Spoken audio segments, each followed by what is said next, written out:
Welcome. I'm Lejeune, President of the Jacksonville-Onslow Chamber of Commerce, and on behalf of our Governmental Affairs Committee, I want to thank you for joining us for the Forum Onslow. The Governmental Affairs Committee works with government agencies on issues that affect our business community. We monitor legislative issues that impact local business. We promote partnerships between business, government, military, and education. And we use these forums to create an awareness on topics that are important to our entire community. The sponsor for this forum is Sanders Ford. Sanders Ford is a family-owned Ford store that has been serving Onslow County and surrounding counties since 1938. They believe a well-educated community is essential for a strong economy. Sanders Ford is proud to be a sponsor of this forum, which is designed to better educate citizens in Onslow County. The speakers for today's forum are Scott Dorney. He is the Executive Director of the North Carolina Military Business Center, Jacksonville City Mayor Dr. Richard Woodruff, Onslow County Manager David Cotton, and Ann Shaw, the Director of the Small Business Center at Coastal Carolina Community College. Just a couple of housekeeping rules, please.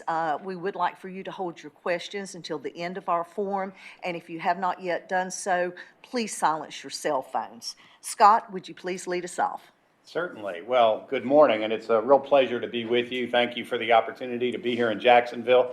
And Onslow County is one of my favorite areas of the state, so you never have to twist my arm too hard to come to Jacksonville. Thank you for the opportunity. Thank you for the invitation. So again, my name is Scott Dorney, and I'm the Executive Director of the North Carolina Military Business Center. And I'm going to cover a few things today. First of all, a little bit about the Military Business Center, because many folks are not familiar with it, although we've been in existence since 2005. And then also cover the plan for the Hurricane Florence recovery work with Marine Corps Installations East, both at Camp Lejeune and at Marine Corps Air Station Cherry Point. So if we could go to the slides, that'd be great. So again, I'll talk a little bit about our NCMBC services. You gonna advance for me? Oh, that's great. There you go, next slide.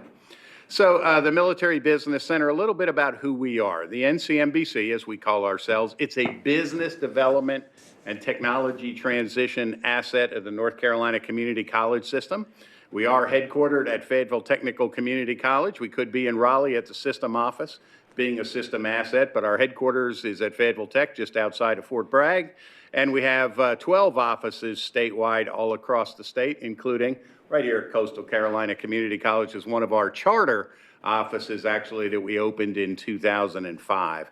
The Military Business Center is totally state-funded, and it is the only statewide military and existing industry-focused economic development entity in the United States. That's a lot to say, but you will see that certainly you don't have to convince the audience here that North Carolina is a military state, and it makes sense to create an organization designed to grow the economy through increased federal contracting here in our state. So our mission is very straightforward, and that's to leverage military and other federal business opportunities for economic development, to expand the economy, to grow jobs, and improve quality of life. We really have four goals, and the first one is probably where we spend 90% of our time, and that's on increasing federal revenues for businesses and read contracts, whether subcontracts or prime contracts. Supporting the integration of our military transitioning folks and our military spouses into the state workforce. We see our transitioning military as one of the chief engines of economic development for growing our existing industries and attracting new businesses to the state. Thirdly, to support recruitment of defense contractors to North Carolina, whether they're large prime contractors, subcontractors, whether they focus totally on federal contracting or do it as part of their portfolio. We want to recruit more defense contractors to our state. If we're truly going to move the needle for defense contracting in North Carolina, we do it by helping existing industries grow more contracts and also by attracting new defense contractors to the state. And finally, our fourth goal is to support technology transition. So where most of our efforts are designed around finding a business in North Carolina that can do what the government needs at a great price and to win a contract, we don't have to convince the government to buy those things. They've already figured out they want it, and our job is to find a business in North Carolina that does it, sells it, makes it, or builds it. But technology transition is the flip side of that coin. So we have great businesses in North Carolina that are developing technologies that have a military or a federal application, and businesses may not know that. So our job is to help them navigate the federal process to introduce that technology to the military and help those businesses then win contracts to provide that technology to the state. Does it work? Yes. We're an outcome-driven organization. We've been in existence since 2005. Thanks to governors since then, our current governor and all of his predecessors and the General Assembly that graciously support the Military Business Center, it has been a successful effort. I often get asked, well, how many contracts did you win this year? And I always get some strange expressions when I say none. We don't win contracts, but we have the privilege of helping great businesses in North Carolina that can compete for this work to identify, compete for contracts with technical assistance from the Military Business Center to win those contracts, and maybe most importantly, to successfully execute those contracts. And those clients have won over 3,300 businesses worth over $13 billion, which brings a tremendous amount of revenue into the state and creates jobs in our state. Next slide. So I mentioned that we're a business development organization. What does that mean? That means we do business development like businesses do. Our job of our business developers across the state of North Carolina is to identify key contract opportunities. All of our business developers are assigned agencies that they monitor for contracts, key industries that they monitor for contracts, to build awareness, to recruit businesses to the market, to provide market intelligence on future opportunities, to connect current opportunities to those businesses, and then again to help them compete and successfully execute the contracts. Next. This is a picture of where our business development offices are in the state and where we want to be. So we have one problem right now, and that's our farthest west office is in Charlotte, but we have plans to fix that because we deliver services to businesses in 100 counties in North Carolina. In fact, we have businesses in 79 counties that perform prime DoD contracts and businesses in all 100 counties in North Carolina that perform federal contracts for both DoD or other federal agencies. So we need to be all across the state. We're pleased to have an office at Coastal Carolina Community College, as I said, since 2005, thanks to President Heatherly and Dr. Lingle before him, and a great partnership with the Community College Small Business Center. It's been a very important office. We have Paul Ann Page and Roxanne Reed in that office, so if you're local, we do encourage you to connect with those folks. Next slide. You may know us as the Match Force people. We run a website for the state of North Carolina that automatically connects businesses to contracts. So we could double the number of business developers we have, but we still wouldn't see every contract every day because there's hundreds, sometimes thousands. So we created matchforce.org. Businesses register. It's free to businesses in North Carolina. They get matched to contracts. So it's a dating service, if you will, for federal contracts. Businesses register, create a profile, an opportunity enters the system at 2 o'clock every night, and businesses are automatically matched. Next slide. That's a picture of MatchForce, so if you're not familiar with it, it is matchforce.org, not .com, so go to matchforce.org and register. Next slide. Our primary website, a lot of resources on there for businesses. I'm very pleased that the city has identified our industry page on our website. We have videos, so if you're in the construction market or you're in the textile market or whatever industry your business needs help connecting with the federal government, or if you're interested in opportunities within those industries, please check out the website and specifically the industry page. And thanks to the city of Jacksonville for providing that on your website as well. Next, okay, you got that. Events. We're not an event organization, but although we monitor contracts across all industries, we have a strategic focus on certain industries because there's a lot of DoD opportunity currently and in the future, and we have capacity in our state to perform those contracts. So we do not have a strategic focus on aircraft carrier opportunities because we don't do that in North Carolina. But around textiles, around medical, around aerospace, and certainly around federal construction, we have a very serious strategic focus on this, and as a result, We do an annual event around military constructions called our Southeast Region Federal Construction Infrastructure Summit, and that's coming up next week, the 23rd and 24th of October. It'll be held in Wilmington.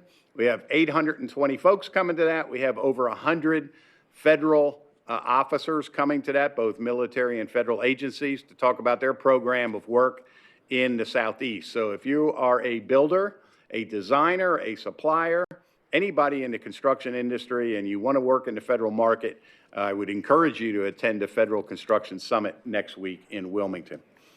All right, next slide. So I think we're really here to talk about the Florence Recovery Program.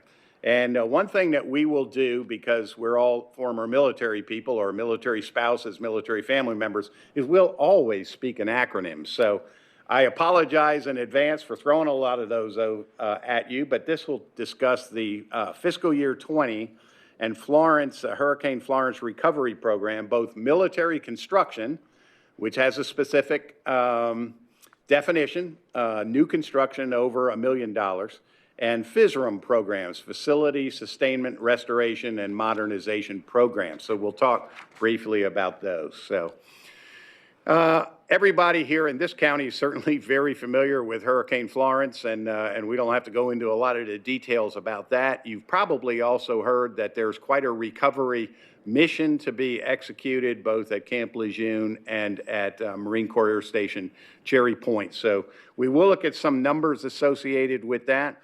The first point is that this is goes on from FY19 through FY20 for the acquisition of these programs. So you haven't missed the boat, if you will, on military construction opportunities for Hurricane Florence. It's really just getting started here at the end of FY19, or right now we're in the beginning of FY20.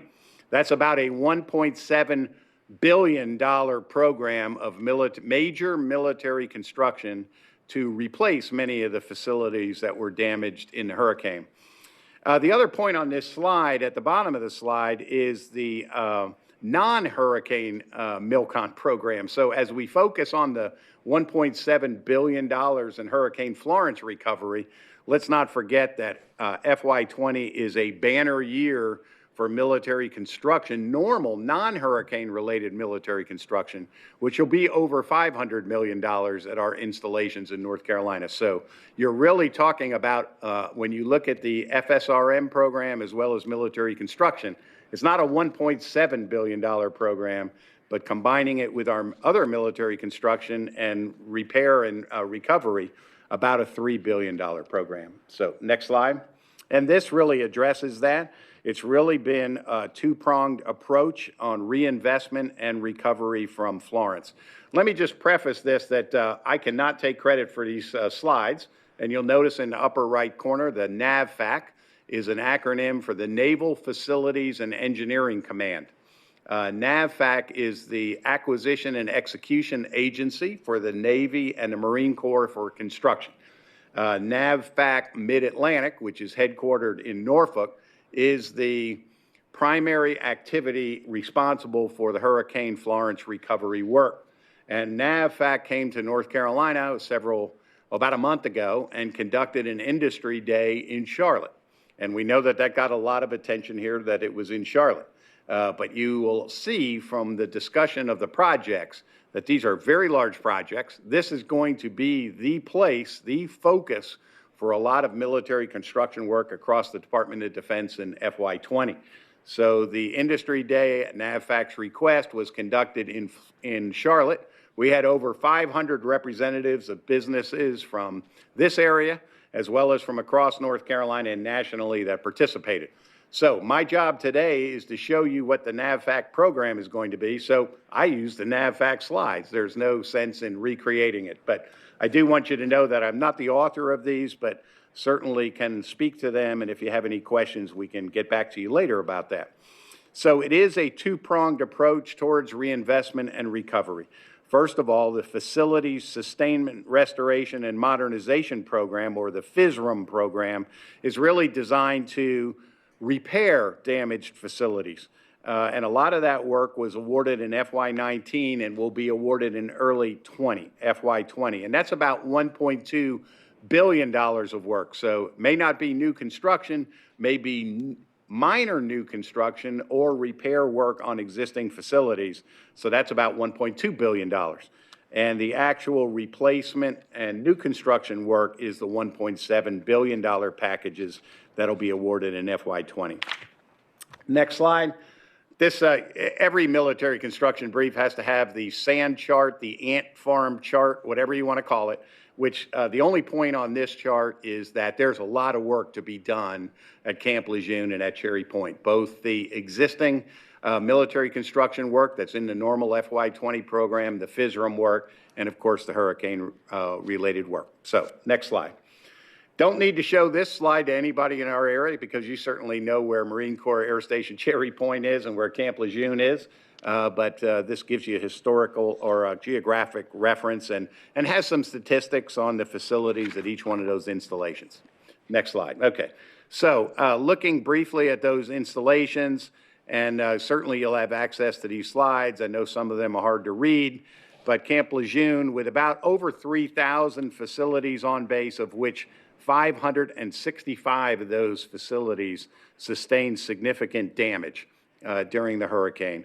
And in addition to the buildings, we do tend to focus on the buildings. There's a lot of other critical infrastructure that was equally damaged, including railroad trestles and road culverts being washed out. The intracoastal waterway drawbridge was significantly damaged. Training beaches were eroded, and over 800 miles of power lines were damaged just at Camp Lejeune.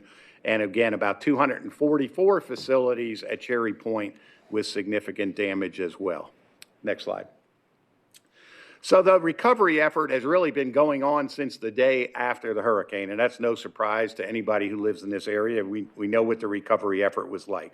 First, the initial response to repair or at least stabilize the outer envelope of a lot of these facilities, and then the repair efforts, which have really been going on since Camp Lejeune and NAVFAC started that recovery work in about December with a company called ECC, who is a global contingency multiple award contractor for the Navy. So this is not an effort that's just beginning.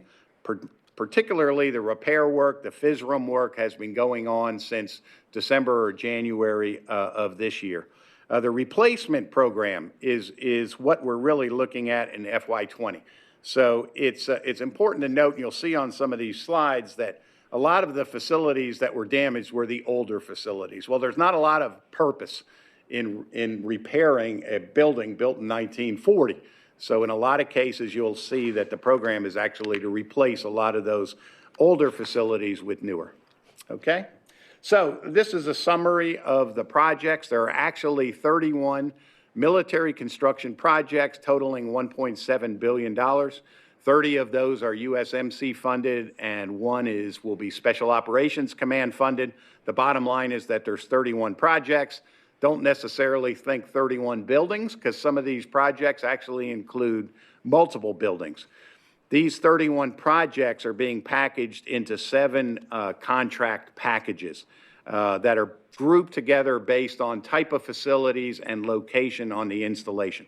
So we get questions about, why do these packages have to be put together the way they are, and why aren't they competed as smaller projects? Well, where that would be of great interest to a lot of our businesses, from the government perspective, when you have 31 major projects, some with multiple facilities, it's just not feasible to do independent acquisitions projects for each one of those projects.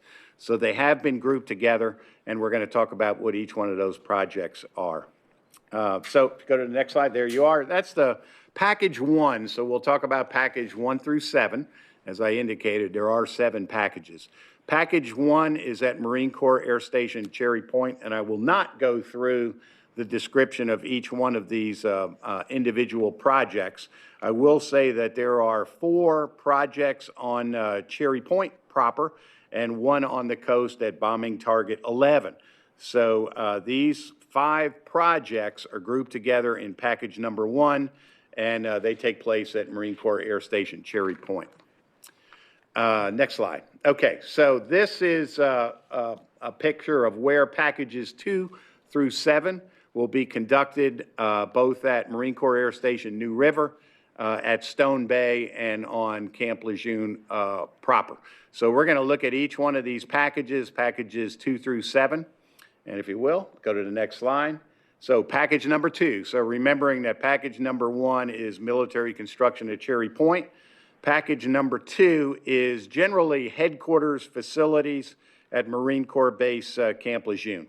The scale of this package, and the goal was packages around $200 million, again, geographically centered and similar facilities packaged together. The scope of package number 2 is somewhere between $175 million and $225 million.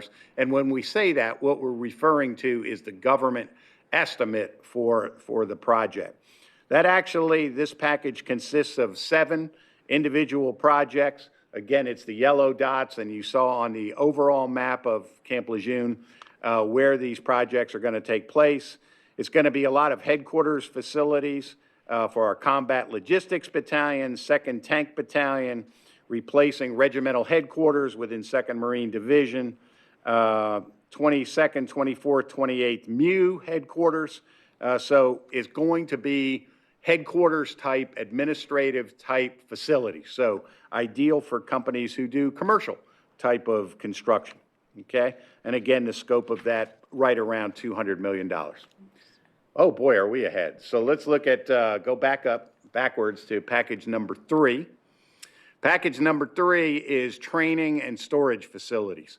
And this again is at Camp Lejeune. It's the purple dots on that overall slide. It'll be about 3 projects, or it will be 3 projects. The scope of that package is somewhere between $275 and $325 million. Logistical operations school, part of that, a 2MEF, the simulation training center that'll be constructed, and a warehouse replacement on Camp Lejeune. So those 3 projects will be put out together as package number 3 and our training and storage facilities. Next. Package number 4 is very different. So package number 4 is our bridges at Camp Lejeune. So there's actually 2 projects within this package. The total amount of this package is about $125 to $175 million. So where the others are vertical construction projects, these are horizontal construction projects. Those 2 projects are the Onslow Beach Bridge, will be replacement of the movable bridge across the Intracoastal Waterway, as well as new approach roads and bridge abutments, guardrails, lighting, asphalt pavement, demolition of the existing facility. So the second project, the railroad trestle replacement over the White Oak River, again, not just the trestle itself, but all the approach infrastructure associated with that. Very important for the strategic deployability of 2MEF and 2nd Marine Division. So horizontal projects in package number 4. And I mention that because there's a different sort of companies that work on those projects than on our vertical construction projects. Package number 5 are support and applied instruction facilities, again on main side at Marine Corps Base Camp Lejeune principally. 7 different projects totaling somewhere between $275 and $325 million. So 7 projects include 2 fire stations, one at Courthouse Bay and one at Hadnot Point, replacement of some logistics facilities, PMO facilities, Provost Marshal facility. I think we're getting a new jail is what that comes down to. So Hadnot Point mess hall replacement and an instructional facility. So package 5 is a very large package of vertical construction projects. Number 6, go ahead. Okay, so these are at Stone Bay with Marine Special Operations Command. It'll be a headquarters replacement project, a MARSOC ITC team facility, and a weapons training battalion headquarters replacement. So 3 projects, a little bit smaller, package expected to be somewhere between $50 and $100 million. Package number 7. Our facilities at Marine Corps Air Station, New River. So we have 4 projects in this package, ranging, it's a large package, $425 million to $475 million. 4 individual packages, including barracks, bachelor enlisted quarters, classroom buildings, maintenance hangars, and also a C-12 maintenance hangar. So hangars for the CH-53 helicopter as well as the C-12. So 4 projects there in one package at New River for $425 to $475 million. So thankfully, that's the discussion of the projects, other than to say, you know, you might ask, that sounds like a whole lot of really big packages. Well, you can buy a lot of construction for $1.7 billion. And listen, this is not fluff. These are facilities that were damaged in the hurricane and either need to have major repair or, in most cases, as we've discussed, replacement. So what's the approach going to be to acquire and execute this work? Next slide.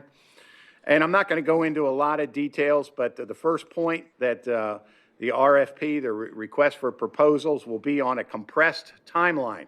Now, it might be hard for me to convince you of that since we're well past a year past Hurricane Florence, but when you're putting together $1.7 billion program and 31 specific projects, it is being actioned on a compressed timeline with streamlined RFP development and fairly standardized requests for proposals. Next slide.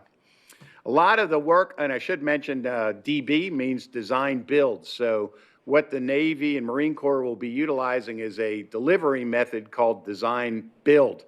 So they will ask the prime contractors, which will be a team of a prime contractor and architect engineering design firm, will actually do a lot of the design of the project. It's not going to be pre-designed and a design bid build acquisition, but a delivery method called design build where it will be a team effort between the general contractor and the designer to actually design the project for the end user and for NAVFAC.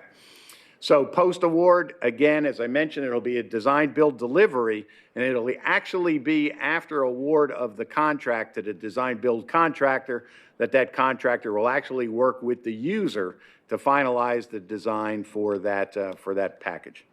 Next. I know this is way too small, but I would encourage you to get the slides and read this. Lessons learned about facilities. Again, we mentioned older facilities did not fare well, and in most cases are being replaced.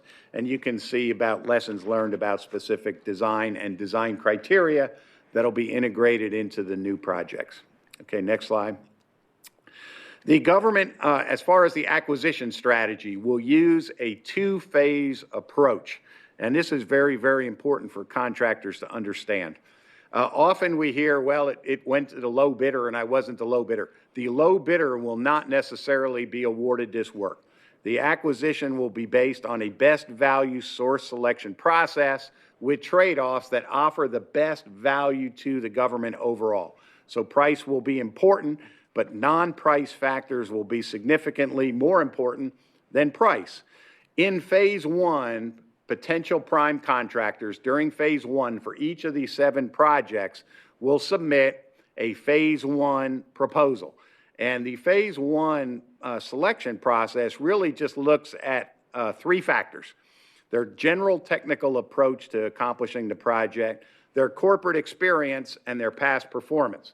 So what is not included in phase 1 selection? It's not the price, it's not the design, it's not their small business utilization. So in phase 1, the government will select normally 3 to 5 primes, hopefully closer to 3, for moving on to phase 2 of the acquisition process. In phase 2, after the actual design RFP comes out, when the businesses submit their phase 2, those will be evaluated based on their design, their technical solution, the schedule for construction, and their small business participation and price. So in an earlier meeting with Marine Corps Installations East today, we were asked, well, what can we really do? I said, the number one thing you can do is make sure that when you get to phase 2 and you have a small business participation is a selection factor, that you mandate high small business utilization and you strongly consider their level of small business participation in selecting your final contractor in phase 2. Okay, next slide. Okay, continuing with the acquisition process, the bottom line is that there'll be a short list that'll be then provided to draft RFP, and from then, the Phase 2 submittals will be done and the selection made. Next slide. Okay, so what's the timeline for all of this? We tend to think that we need to jump on this right away, and we certainly do. We don't want to miss a day in connecting our potential subs, our potential suppliers, or our potential prime contractors with these opportunities. But as you can see from this slide, this is a rather protracted process. In October and November, the initial issuing and design of the Phase 1 solicitations has and will happen. So a couple of these Phase 1 solicitations, called pre-solicitations, have been put out in October, but the actual selections will take place, contract proposals due April through June, and awards will be made between July and September of 2020. So that's not to say that we're going to sit on this, but it is to say we're not behind the power curve on making sure that our businesses have plenty of opportunity to leverage these contract opportunities. Next. This is it's sort of hard to read, but if you see the slide up close, you'll see that package 1 and 2 and 4 are announced during October 2019, and the Phase 1, that means the Phase 1 pre-solicitations will be out. Again, identifying what the requirements are, what the package is, and proposals are due within 60 days after those pre-solicitation packages come out. Packages 3, 5, 6, and 7, those Phase 1 announcements will come out during November of 2019, and the businesses have 60 days to submit their initial proposal. Phase 2, when they're down selected to 3 to 5 contractors for Phase 2, those release times are for 1, 2, and 4. Packages 1, 2, and 4 will happen in February, and contractors will have 60 days to submit their proposal. Package 3 and 7 will come out in March, and packages 5 and 6 will come out in April. And in each case, there'll be 60 days for contractors to submit their proposals. So what does that mean? Next slide. Some key points for our businesses to remember. Again, taking the step way back to the beginning, that the $1.7 billion military construction recovery program is in addition to a $500 million regular non-hurricane military construction program. A lot of that acquisition is ongoing right now. In fact, today we're doing a subcontracting event with a business that's competing for some of that military construction work. Again, the military construction work is in addition to the FISRM, $1.2 billion in repair work. So if we have businesses that can do any aspect of that repair work, we need to be connected with them now to connect them with primes that are either on multiple award construction contracts or competing for multiple award construction contracts that'll be awarded both this military construction work and the FISRM work. Packages 1, 2, and 4 announced in October, the others in November. Short list to Phase 2 will be announced in December of 2019 and January of 2020.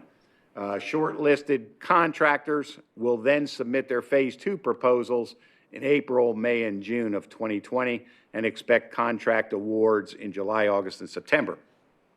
So key times are right now for that FISRM and MILCON work, and really December through May for a lot of this Florence work. So certainly prime contractors, it's a key time for them right now to be reviewing those Phase 1 proposals, but for our subcontractors, suppliers, the key times will be December through May, when the contractors that are down selected in Phase 1 will be looking to put together their teams for their Phase 2 submission. That's very, very important.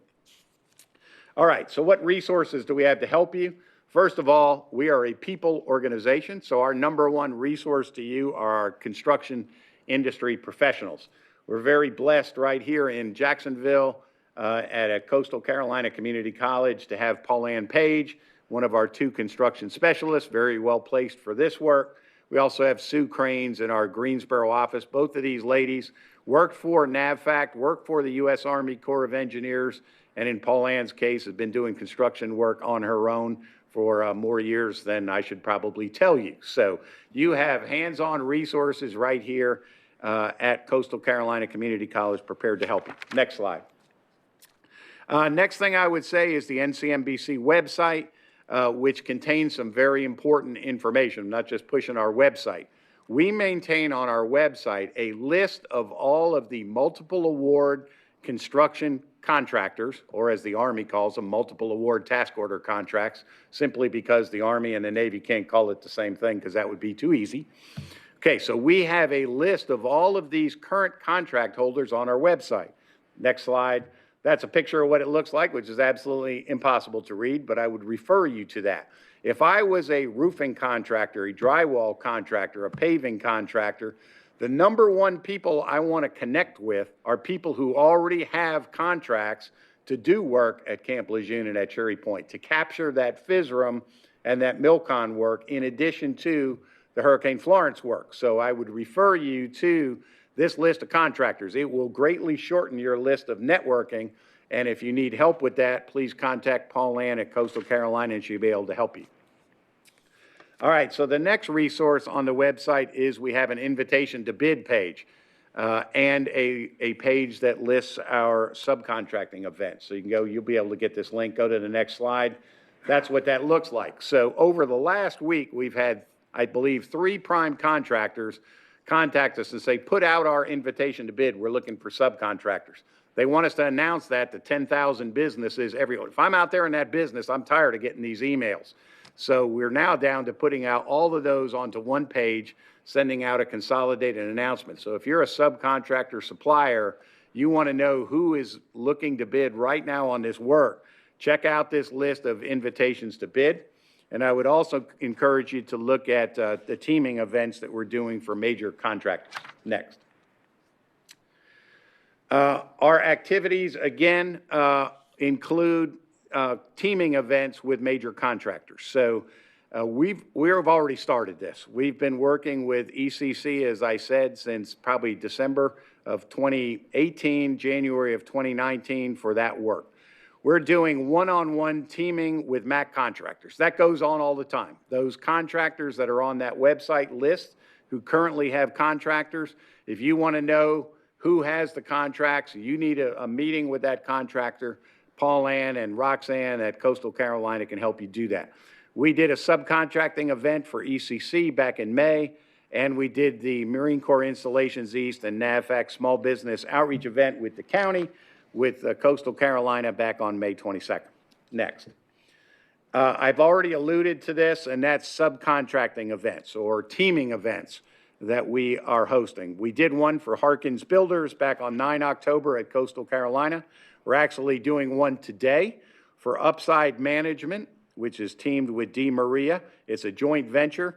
Upside Management is a veteran-owned, service-disabled veteran-owned 8A hub zone business located right here in Onslow County that is extremely well positioned to do this work at Camp Lejeune and win a lot of this work, particularly in their joint venture with D. Maria, who, oh, by the way, was recently awarded a $29 million contract for a new medical and dental facility at New River. So we're doing that today. These subcontracting events are ongoing. We have another one with AECOM scheduled at Coastal Carolina on 22 October. Okay, next slide. So specifically around Hurricane Florence military construction, we're going to encourage the prime contractors who are shortlisted to do consolidated teaming forums. So you should watch for 3 upcoming events that we'll do with these prime contractors. We're targeting the January to March timeframe for the 3 to 5 contractors who are down selected for packages 1, 2, and 4. That short list, again, will come out in December. So responses will be due in April. So between January and March will be a key time, and we will encourage them to do an event at Coastal Carolina, which will have all 3 or 5 contractors who are shortlisted and looking for subcontractors to do that activity at Coastal Carolina. For the next packages, packages 3 and 7, We're targeting the February to April timeframe because those proposal responses are due in May. And for the third group, the packages 5 and 6, which will actually be shortlisted in January. The RFP will be out in April. Responses are due in June. So the March to May timeframe will be the key time to do a teaming event to connect businesses with those shortlisted contractors. Next.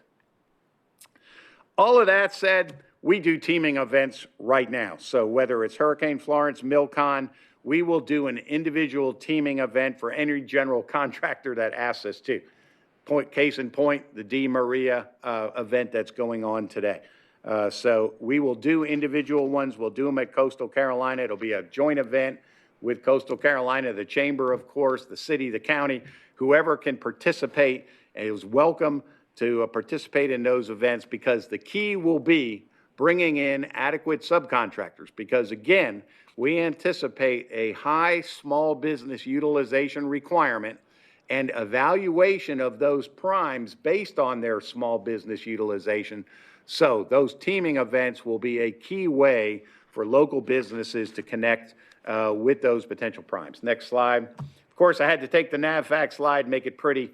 It basically says what I just told you. When we are targeting for specific teaming events for the packages and individual teaming events as the opportunity presents.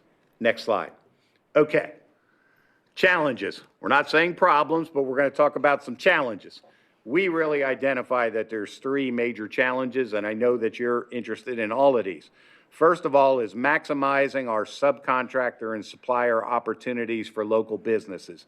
Action on that is with the Military Business Center and our partner resources like the Procurement Technical Assistance Center, the PTAC, with Coastal Carolina and the Small Business Center. All of the resources, the city, the county, that are going to be working hard together to host events and individually introduce our subs and our suppliers to primes, whether they're local or from other places in the state or outside of the state. The second one is what I have to address, and I know I learned something from Dr. Lingle when he was the president and reminded me again last week. He said, this is a topic that you don't have to listen to me, but I have to say it, okay? And that's base access for local subcontractors. We can't gloss over this. When we met in Charlotte, probably half of the discussion was about base access. How can we get our local contractors base access? Folks, there's no magic pill here.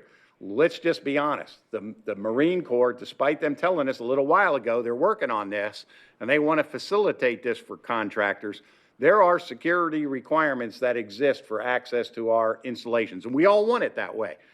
We don't want our installations to be easily accessible to folks who would do us harm. So we are going to action really on this is with the contractor staffing, getting their clearances now to operate on the installation. If the installation can do things in the future that'll ease that process, and I know they're already working on this, bringing more people on board. I know Ann's talked about this, but the bottom line is we're going to have to comply with the clearance and, by the way, staffing requirements. So undocumented workers, previous felons are not going to be able to access the installation. So our subcontractors, our suppliers, our prime contractors need to be thinking right now how they mitigate those potential issues so that they will be able to comply with the installation access requirements.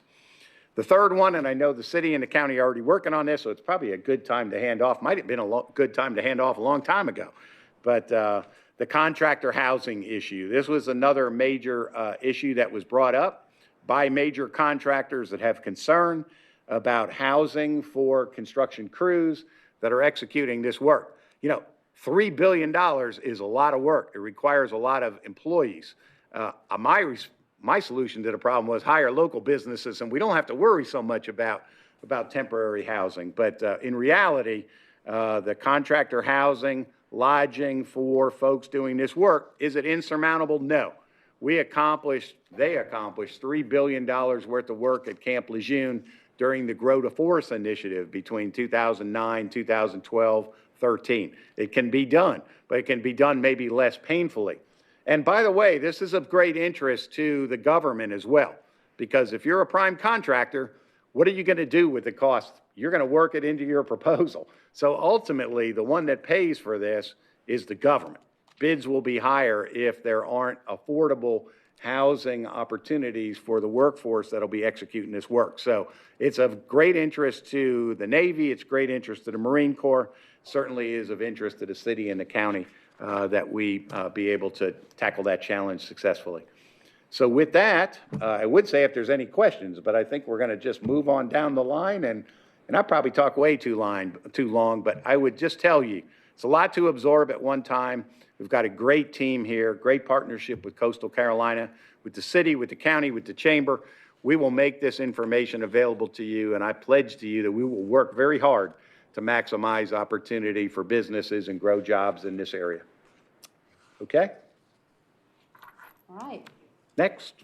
So I'm up and sit back, relax. You've just taken in a huge amount of information from Scott Dorney at the NCMBC. I'm going to ratchet it down just a little bit before I pass the torch over to Dr. Woodruff. But I'm here to just speak to you today about where to get help. So if you're thinking about bidding on one of these contracts, being a sub, being a part of this whole construction activity aboard Camp Lejeune, the biggest thing you may want to know is, where do I get started? How do I get help? If you're an existing contractor and you have past performance, you may not need a whole lot of help from the Small Business Center. Our role at Coastal Carolina Community College's Small Business Center is to help businesses get started and help them grow. So you come to us at that initial phase before you're really even thinking about doing government contract work, federal contract work, to get that business started. We help you with your business plan, your marketing, your vision, your mission, your goals, all of those key pieces to help you lay out your business. So that's a big piece of what we'll offer at Coastal Carolina Community College. I have about 10 slides here, but I think the biggest thing for me to focus on today is just those organizations that will be here to help you in your efforts with these overall packages that Scott has just described. And of course, you know that the NCMBC is the biggest piece that he's talked about today. We have Paul-Ann Page, we have Roxanne Reed in the Coastal Carolina NCMBC satellite office to support you with information and with additional support in going after those contracts, helping with those teaming opportunities and just hosting those events to help you connect with those primes. The Procurement Technical Assistance Center is the second organization listed on this slide. The PTAC, as we call them, they're affiliated with the Small Business and Technology Development Center, and they're the biggest piece of what they do is helping you to understand how to get into the government contracting market and learning about your registration with SAM, just all of those those foundational pieces that a business needs to get ready to do government contracting. So they're a part of the next organization, the Small Business and Technology Development Center. To move to them, the SBTDC is an organization that really primarily works with existing and growing businesses. They're helping those businesses with their strategic opportunities and how to really focus on growing and enhancing what they're actually doing in those businesses. The next one, of course, is the Small Business Center Network, which I represent. We're helping those businesses get started, getting them initially prepared, their whole business planning process, then passing them off to the SBTDC and ultimately to the NCMBC. And we can't go without mentioning that the U.S. Small Business Administration is a key partner in helping businesses prepare for federal contracting, and they do all kinds of activities and training programs to help support businesses who are doing that. And I won't really spend a lot of time on this, but what you can expect from the Small Business Center Network is the opportunity to sit down with a business counselor, Those services are free of charge. Those are confidential one-on-one counseling sessions. We have one of our business counselors in the audience today. His name is Steve Gill, and we'll show you his contact information shortly here. The other service that we provide is training. So if you want to really dig into the how-tos on federal contracting, we can support you with training in those topics. And of course, we do a lot of information provision and resource and referral of businesses to the other additional contacts that they may need to make, the agencies they may need to be in contact with, the regulatory pieces, just a huge piece of resource and referral information. We spend a lot of our time, again, on helping businesses to get started. These are key topics that almost any business would need to know about to get their business up and running and to make it operational and successful. And we do just a few specialty programs that we have to mention in light of today's topic. Of course, doing business with the federal government, getting an 8A certification, understanding the women-owned business certification process, and a very important one, the wide area workflow training, which is essentially how you get paid by the government.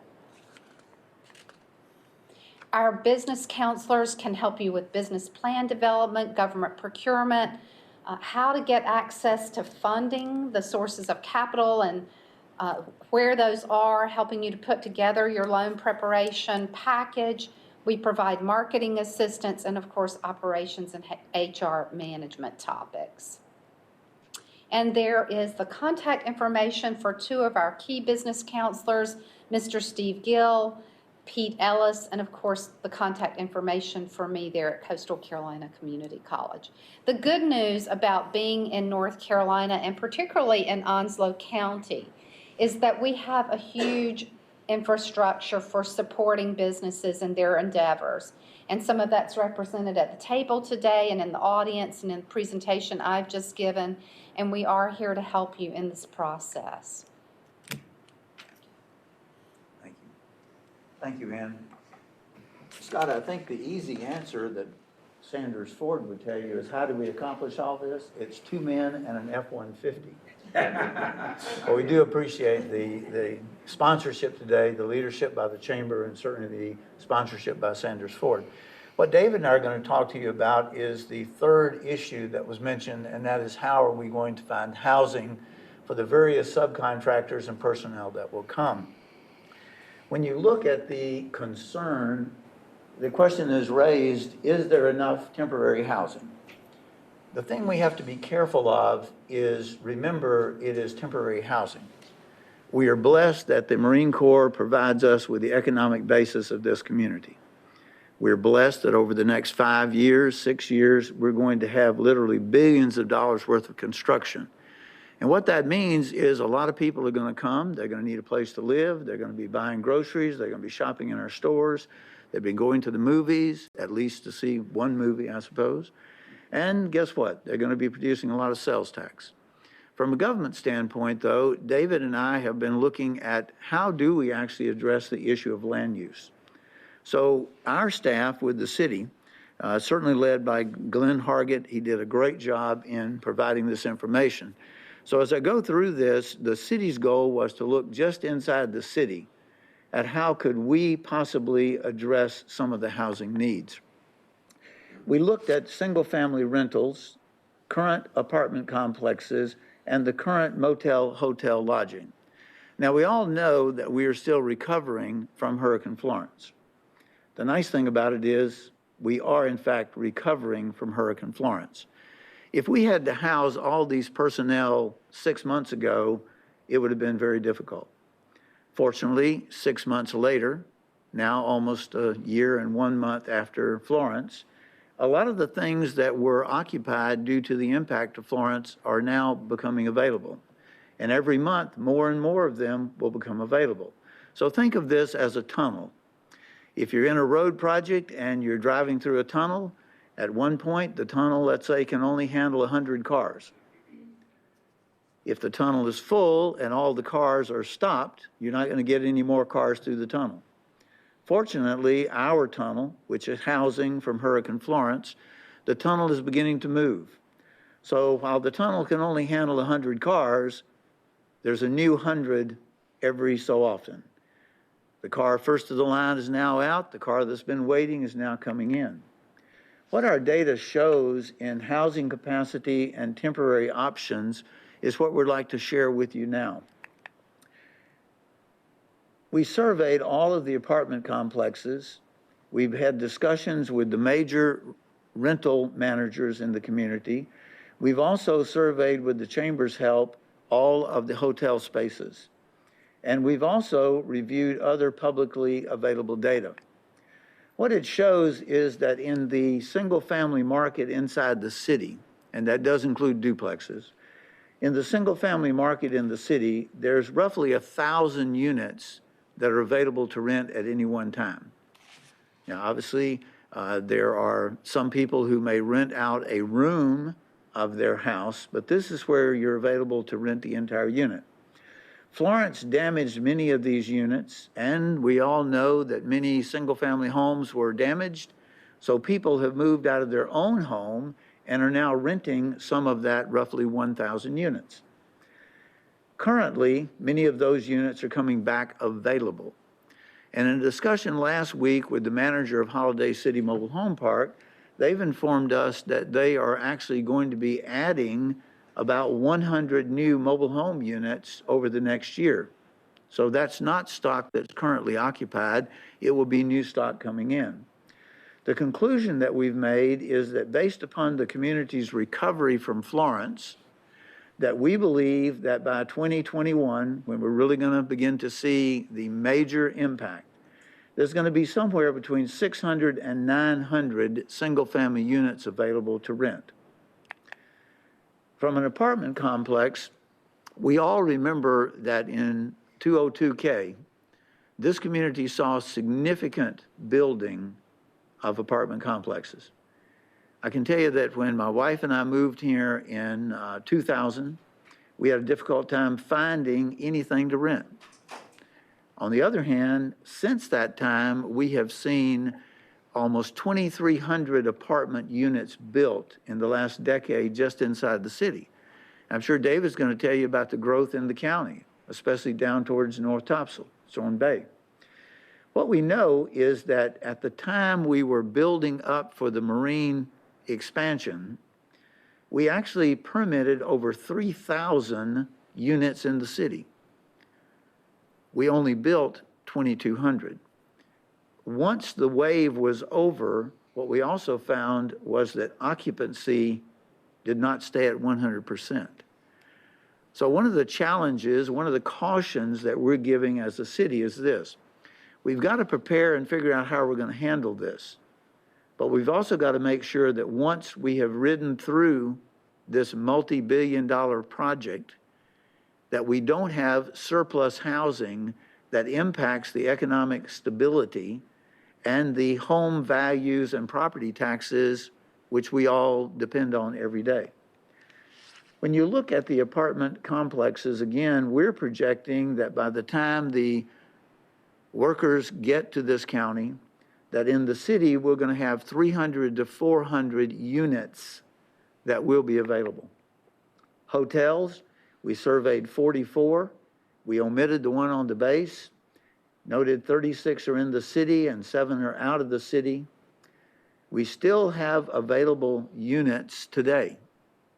Why? Because many people who stayed in there for the last 50 weeks are finally getting their drywall up and the rugs in their house. Air conditioning units are now working just in time for winter. And guess what? People are now back in their houses. We're projecting that in the value and economy rate area, that's the units that generally rent in a motel from between $70 and $110 a night, that you're going to have somewhere between 200 and 300 motel units. Summary is simple. Single-family homes, current apartment complexes, hotel motel, total somewhere 1,000 to 1,600. Now, if you multiply that, assuming that more than one person is in each room, or if you're dealing with a apartment complex or renting a house, we think that's enough capacity for somewhere between 2,000 and 4,000 people. All of that assumes that we will not have another Hurricane Florence between now and the time that we really get into these building projects. Again, we want to caution, we need to work on things that are long-term sustainable. When we asked Ryan King and Jeremy Smith with the Planning Department to look at the Unified Development Ordinance, our zoning ordinance, we asked them what could we do for some temporary housing that could also be long-term. Seems like an oxymoron, but the answer is our city does not have in its zoning a recreation park. A lot of the contractors, and I certainly have a background in construction, a lot of contractors will come and look for an apartment. A lot of contractors will come and look for a motel room. A lot of contractors will pull their own fifth wheeler, or they will pull their own travel trailer, or they'll drive their very nice RV. And guess what? Inside the city, I guess we let them stay at the Walmart parking lot, but maybe not for months at a time. So what the city staff will be proposing to the city council is that we amend the zoning code, the Unified Development Ordinance, and allow a recreation park to be built inside the city. That helps with the the tidal wave, the tsunami of temporary workers, but it will also help on the long-term basis. Many people who come to visit their Marine and sailor families will now have an option to stay in a quality mobile home park, a quality RV park that they currently may not have. Or on the other hand, if the community ever does build a major sports complex and people come here for volleyball tournaments or other tournaments, maybe they will bring their RV with them, and that will be another way that whatever we build becomes long-term sustainability. We don't believe that there is a panic. We don't believe that we should overbuild. We want everybody to remember the experiences and the impact that occurred after 202K was accomplished. With that, I know David has some excellent information he would like to share. So, sir, your turn. Thank you, Richard. One of the challenges going last is trying not to repeat what has been said. So I will say that from the county's perspective, we did meet with representatives from the base, from their contracting office, and they provided parameters of what they were looking for based on their conversations with general contractors who might be interested in submitting bids. There was the perception that there is a shortage of available housing units, as you can see from Richard's presentation. That perception is not matching up with what the facts on the ground are actually demonstrating. And we found much the same in the county and the other municipalities.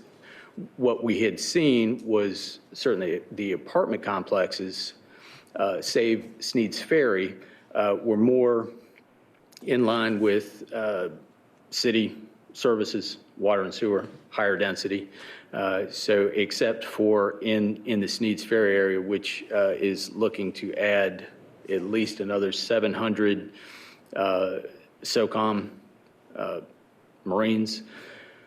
There is capacity there, but in and around the county, in the single family, the RV park, there does appear to be capacity.